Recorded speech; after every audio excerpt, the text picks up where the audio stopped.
પ્રતાપનગર જિલ્લા તાલીમ કેન્દ્ર ખાતે 286 જેટલા ટ્રાફિક બ્રિગેડના માનસ સેવક સેવિકાઓને પોલીસ કમિશનર શ્રીના હસ્તે નિમણૂક પત્ર એનાયત કરાયા હતા। વડોદરા શહેરમાં ટ્રાફિકને નિયંત્રણમાં રાખવા માટે ટ્રાફિક પોલીસ જવાનો સાથે ટ્રાફિક બ્રિગેડના માનસ સેવક સેવિકાઓ પણ કાર્યરત છે।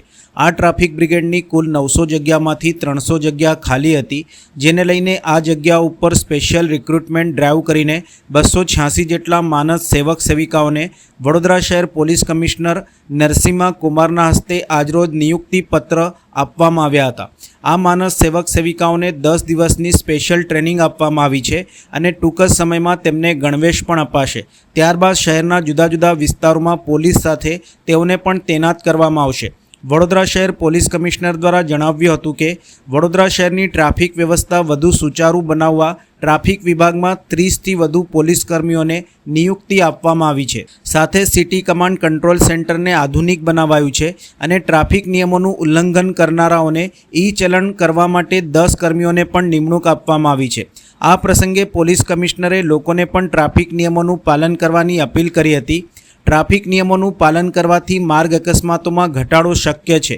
ટ્રાફિક જવાનો અને માનસ સેવક સેવિકાઓ શહેરની ટ્રાફિક વ્યવસ્થાને સરળ બનાવવા માટે સતત મહેનત કરે છે, પરંતુ આ કાર્યમાં સફળતા ત્યારે જ મળશે જ્યારે સામાન્ય નાગરિકો પણ નિયમોનું પાલન કરી સહભાગી બને।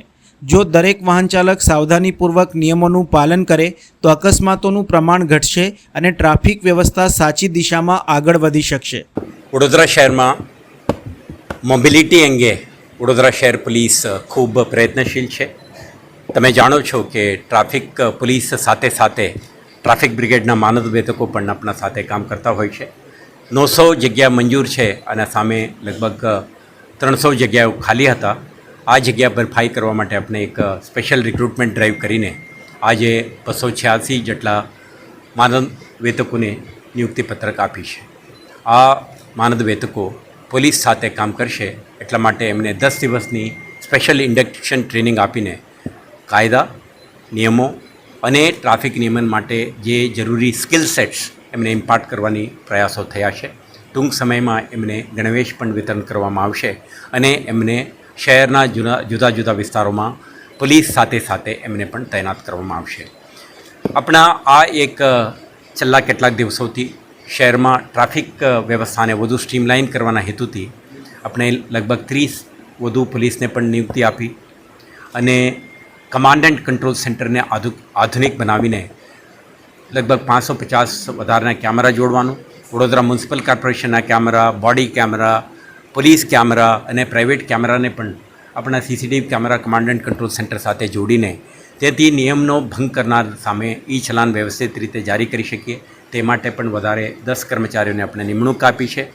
આજે 286 ટીઆરબીના જવાનો જ્યારે પોલીસ વિભાગમાં પોલીસ અધિકારીઓ સાથે ઊભા રહેશે, મને વિશ્વાસ છે કે આપણા જે already speed radar gun, breath analyser, towing vehicle અને અન્ય રીતે આપણા પરિબળો સાથે સુસજ્જિત વડોદરા શહેર પોલીસને વધુ તાકાત મળશે એન્ફોર્સમેન્ટની રિગર વધારવા માટે।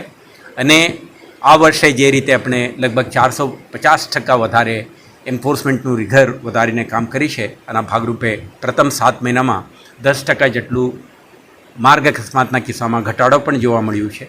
વડોદરા ટ્રાફિક એજ્યુકેશન ટ્રસ્ટના તમામ ટ્રસ્ટીઓ, વડોદરા શહેર પોલીસ અને નગરવાસીઓના આ પ્રયાસોથી નાગરિકો વધુ જાગૃત પણ બને, હેલ્મેટ પહેરતા થાય, સીટ બેલ્ટ પહેરતા થાય, ટ્રાફિક નિયમોનું પાલન કરે અને ઓવર સ્પીડિંગ ના કરે, ડ્રંકન ડ્રાઇવિંગ ના કરે અને રોંગ સાઈડ ડ્રાઇવિંગ ના કરે એવા એક કમિટમેન્ટ સાથે આપણે આગળ વધીશું તો હું માનું છું કે ટ્રાફિક બ્રિગેડના એન્ટ્રી અને શહેરને આપણા સુરક્ષિત બનાવવાના, મોબિલિટીના નંબર 1 સિટી બનાવવાની આપણા જે પ્રયાસ છે